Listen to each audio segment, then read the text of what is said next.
उत्तराखंड प्राचीनतम इतिहास की यह नई सीरीज है। इससे पहले हम उत्तराखंड इतिहास में प्रागैतिहासिक काल के महत्वपूर्ण तथ्यों को जान चुके हैं। यदि आपने वह वीडियो नहीं देखी तो प्लेलिस्ट में जाकर उसे भी देख लें, क्योंकि आज हम पढ़ने वाले हैं आदि ऐतिहासिक काल के बारे में, जो प्रागैतिहासिक काल के बाद आता है। इस वीडियो में हम जानने वाले हैं उत्तराखंड में ऋग्वेद, स्कंद पुराण, रामायण और महाभारत जैसे ग्रंथों में किस किस प्रकार से वर्णित किया गया है और उत्तराखंड को किन किन नामों से जाना गया है। तो आज की वीडियो हम शुरू करते हैं कि हमने इतिहास को 3 भागों में विभाजित किया था: प्रागैतिहासिक काल, आदि ऐतिहासिक काल और ऐतिहासिक काल। आज हम पढ़ने वाले हैं आदि ऐतिहासिक काल के बारे में। आदि ऐतिहासिक काल को 2 प्रकार से पढ़ा जाता है, एक है पुरातात्विक साक्ष्य और दूसरे है साहित्यिक साक्ष्य।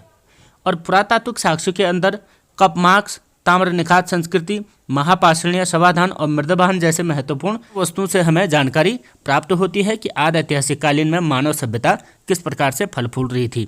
दूसरा है साहित्यिक साक्ष्य, जिसे हम पौराणिक ग्रंथों के आधार पर जानेंगे। तो पौराणिक ग्रंथों में ऋग्वेद हो गया, ब्राह्मण ग्रंथ, महाभारत, रामायण, पुराण और बौद्ध साहित्य के अंदर बौद्ध ग्रंथ के बारे में भी जानेंगे कि उत्तराखंड को इन ग्रंथों में किस किस नाम से संबोधित किया गया है और उत्तराखंड के बारे में कौन कौन सी जानकारियां प्राप्त है। इनमें सबसे महत्वपूर्ण हमारे पास ऋग्वेद ग्रंथ ही आता है, जिसमें कि उत्तराखंड ही नहीं बल्कि संपूर्ण भारत की प्राथमिक जानकारियाँ प्राप्त होती हैं। तो आज की वीडियो शुरू करते हैं। उत्तराखंड में आदि ऐतिहासिक कालीन से संबंधित कुछ पुरातात्विक साक्ष्य भी हमें प्राप्त हुए हैं। हालांकि यह साक्ष्य हमें प्रागैतिहासिक कालीन भी प्राप्त होते हैं, लेकिन आदि ऐतिहासिक काल में भी यह साक्ष्य माने जाते हैं। तो पहला साक्ष्य होता है कपमार्क्स। तो कपमार्क्स उत्तराखंड के देवीधुरा और रामगंगा घाटी में प्राप्त होते थे। कपमार्क्स पत्थरों पर उकेरे गए उखलीनुमा आकृति होती है, तो यह देवीधुरा, चंपावत में और रामगंगा घाटी में प्राप्त होते हैं। दूसरी चीज़ है ताम्र संस्कृति, यानी महास्म संस्कृति कहते हैं, जिसे कि कार्नक के द्वारा खोजा गया था और कार्नक ने इसे द्वाराहाट अल्मोड़ा से प्राप्त किए थे। इसमें हमें कुछ ताम्र के उपकरण प्राप्त हुए थे। पुरातात्विक साक्ष्य में महापाषाणीय समाधान भी हमें प्राप्त होते हैं, जो कि देवीधुरा और मलारी जैसे गांव से प्राप्त होते हैं। इनकी कुछ जानकारियां हम प्रागैतिहासिक काल में पढ़ चुके हैं। यदि आपने वह नहीं देखी तो वहाँ भी आप इसे देख सकते हैं। फिर मिलता है मृदभान। तो मृदभान का मतलब है मिट्टी के जो बर्तन होते थे, वह हमें मिलते हैं मलारी गांव, देवीधुरा और अल्मोड़ा के कुछ स्थानों से ये साक्ष्य भी प्राप्त होते हैं, जो कि हमारे आदि ऐतिहासिक काल में भी वर्णित किए जाते हैं। अब है हमारा महत्वपूर्ण साहित्यिक स्रोत, जिसे हम पौराणिक ग्रंथ भी कहते हैं, यानी साहित्यों में उत्तराखंड को किस किस नाम से संबोधित किया गया है और किन किन ग्रंथों में वर्णित किया गया है। तो पहला आता है हमारे पास ऋग्वेद। आइए जानते हैं कि उत्तराखंड के आदि ऐतिहासिक काल की जानकारी पौराणिक ग्रंथों में मिलती है। प्रथम जानकारी पौराणिक ग्रंथों से ही मिलती है, अतः इस काल को हम एक पौराणिक काल की संज्ञा भी देते हैं, क्योंकि सबसे प्राचीनतम ग्रंथ को ही पौराणिक ग्रंथ भी कहा जाता है। ऋग्वेद का जो काल था वह था 1500 से 1000 ईस्वी पूर्व माना जाता है। कहा जाता है कि ऋग्वेद को उत्तराखंड के ही क्षेत्र में लिखा गया था। उत्तराखंड का जो प्रथम उल्लेख मिलता है वह ऋग्वेद में मिलता है, और ऋग्वेद में उत्तराखंड को किन किन नामों से जाना जाता है उसका वर्णन यहाँ पर प्राप्त है। पहला नाम दिया गया है देवभूमि, यानी जिस भूमि में देवताओं का साक्षात निवास होता है वह देवभूमि कहलाती है। हमारे उत्तराखंड वास्तव में देवभूमि ही है। दूसरा कहा गया मनीषियों की भूमि, यानी जिस भूमि में ऋषि मुनि तप करते हैं, जिस भूमि में ऋषि मुनियों का निवास होता है उसे मनीषियों की भूमि कहा गया है। एक महत्वपूर्ण नाम और दिया गया है, वह दिया गया है सप्त सैंधव प्रदेश। जिस स्थान पर 7 नदियों का मिलन होता है, 7 सिंधुओं का मिलन होता है, उसे सप्त सैंधव प्रदेश कहा गया है। यह 3 नाम उत्तराखंड के ऋग्वेद के अंदर दिए गए हैं। कहा गया कि इसी प्रदेश में ऋग्वेद की रचना भी हुई थी, सप्त सैंधव प्रदेश के अंदर। ऋग्वेद के अंदर कई नदियों का वर्णन मिलता है, जिसमें एक महत्वपूर्ण है सरस्वती नदी, और यह सरस्वती नदी वर्तमान में उत्तराखंड में ही स्थित है। इसे ऋग्वेद के अंदर नदी तमा या हिरण्यवर्तनी भी कहा गया है। इस नदी का सबसे महत्वपूर्ण वर्णन, सर्वोपरि वर्णन किया गया है, जो आज अलकनंदा की प्रथम सहायक नदी भी है, और यह वर्तमान में माणा गांव, जो कि चमोली जनपद में है और तिब्बत की सीमा से लगा हुआ एक महत्वपूर्ण गांव है। यहाँ पर एक भीम पुल है, जिसे कि द्वापर युग में भीम के द्वारा पांडवों की स्वर्गारोहिणी यात्रा के दौरान बनाया गया था 2 शिलाओं को एकत्र करके। यदि आपने यह स्थान अभी तक भ्रमण नहीं किया तो ज़रूर जाएं, बहुत अच्छा स्थान है। तो भीम पुल के नीचे से जो नदी निकलती है उसी को सरस्वती नदी कहा गया है। अब है हमारा ब्राह्मण ग्रंथ। ब्राह्मण ग्रंथ में उत्तराखंड को किस नाम से वर्णित किया गया है? तो ब्राह्मण ग्रंथों की संख्या 14 होती है, जिनमें ऐतरेय ब्राह्मण में उत्तराखंड का वर्णन किया गया है। तो ऐतरेय ब्राह्मण में उत्तराखंड को उत्तर कुरु या कुरुओं की भूमि नाम से संबोधित किया गया है। यानी जो कुरु प्रदेश था वह उत्तर प्रदेश की सीमा के अंतर्गत आता था। तो इसके उत्तर क्षेत्र में जो आज उत्तराखंड है उसे उत्तर कुरु या कुरुओं की भूमि नाम से संबोधित किया गया। अब महत्वपूर्ण ग्रंथ है महाभारत।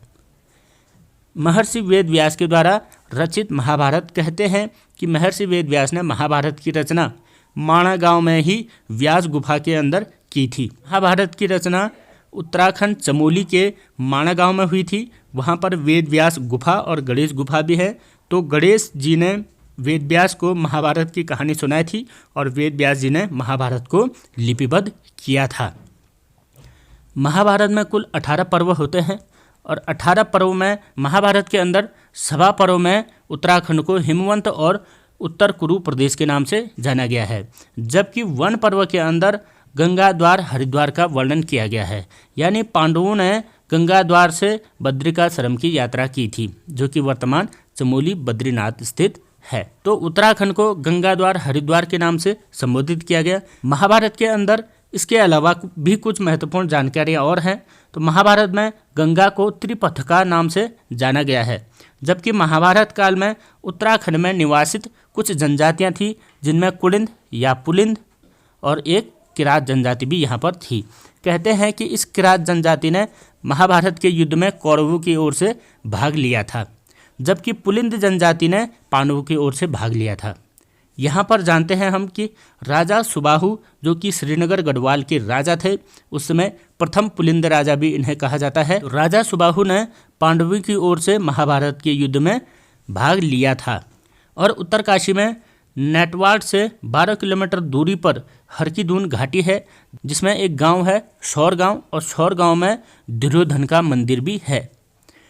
इसी हरकीदून घाटी में एक कर्ण मंदिर भी है, जो कि सरनौल गांव में है। इसके अलावा महाभारत में उत्तराखंड की जानकारियों के रूप में कहा जाता है कि जब पांडवों को लाक्षक गृह कांड के बाद भागना पड़ा था, तो वह भाग करके चक्र नगरी पहुंच गए थे, और यह वर्तमान में देहरादून के चक्राता को माना जाता है। इस प्रकार की कई महत्वपूर्ण जानकारियाँ महाभारत के अंदर उत्तराखंड के बारे में मिलती है। तो ये थी कुछ महत्वपूर्ण जानकारियाँ। अगला महत्वपूर्ण ग्रंथ है रामायण। तो रामायण के अंदर उत्तराखंड का किस किस नाम से वर्णन किया गया है? रामायण में लंका कांड, जो कि अंतिम कांड होता है, जिसमें पुरुषोत्तम राम के द्वारा रावण का वध किया जाता है। तो उस लंका कांड के अंदर राम भक्त हनुमान जी के द्वारा जुम्मा गांव के निकट द्रोणागिरी पर्वत से संजीवनी बूटी ले जाई गई थी। यह संजीवनी बूटी जब लक्ष्मण युद्ध में मूर्छित हो गए थे तब ले जाया गया था। इसीलिए इस द्रोणागिरी क्षेत्र के लोग आज भी हनुमान की पूजा नहीं करते हैं। कहते हैं कि हनुमान वहाँ की जनता को पूछे बगैर पर्वत यहाँ से उठाकर ले गए थे, इसलिए वे हनुमान से रुष्ट हैं।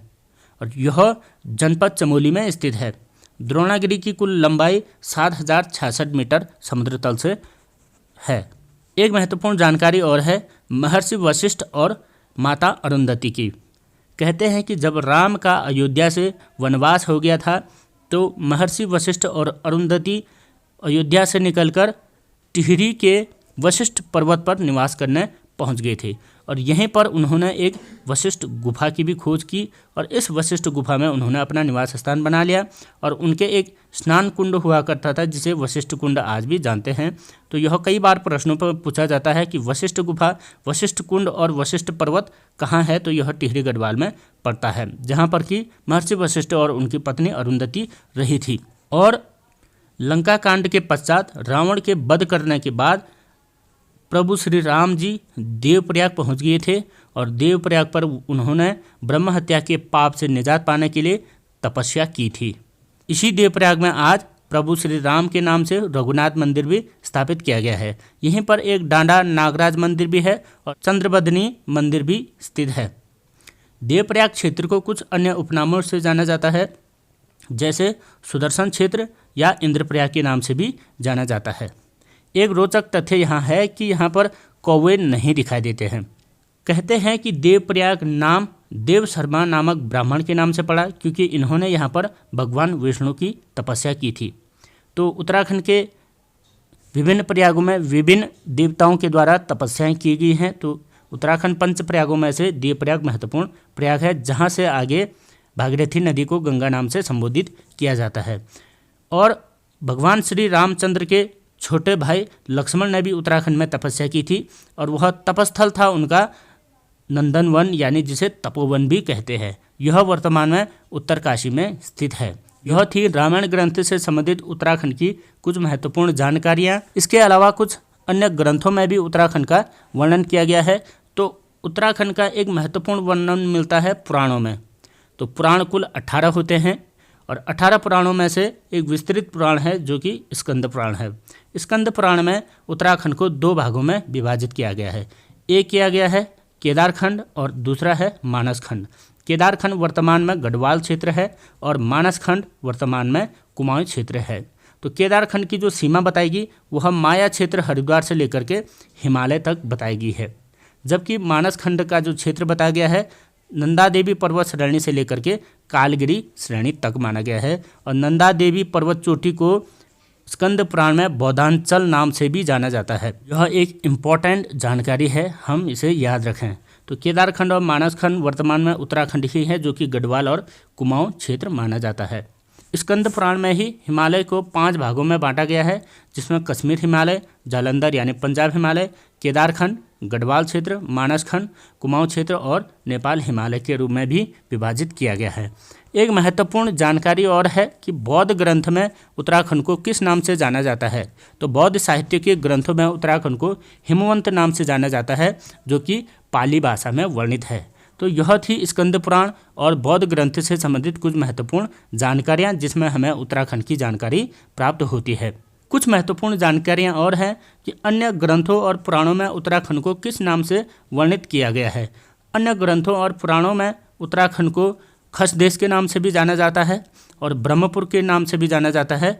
आर्यों का निवास स्थान भी कहा जाता है, ऋषियों की भूमि भी कहा जाता है, जबकि मध्यवर्ती हिमालय का आंचल भी उत्तराखंड को कहा गया है। 7 नदियों का संधि स्थल यानी सप्तसंध प्रदेश, और अंततः आदिशक्ति पार्वती की भूमि भी उत्तराखंड को कहा जाता है। इस प्रकार से शास्त्रों और पुराणों में उत्तराखंड को कई विभिन्न नामों से पुकारा जाता है। यह उत्तराखंड की एक खूबसूरती है।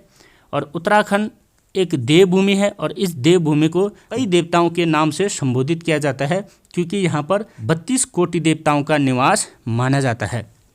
यह थी हमारी आज ऐतिहासिक कालीन से संबंधित महत्वपूर्ण सीरीज। इसके बाद जल्द ही हमारी दूसरी सीरीज आने वाली है, उसका भी इंतज़ार कीजिए और हमारे टेलीग्राम चैनल को ज्वाइन करें। वहाँ पर आपको इस वीडियो की PDF फाइल भी प्राप्त हो जाएगी।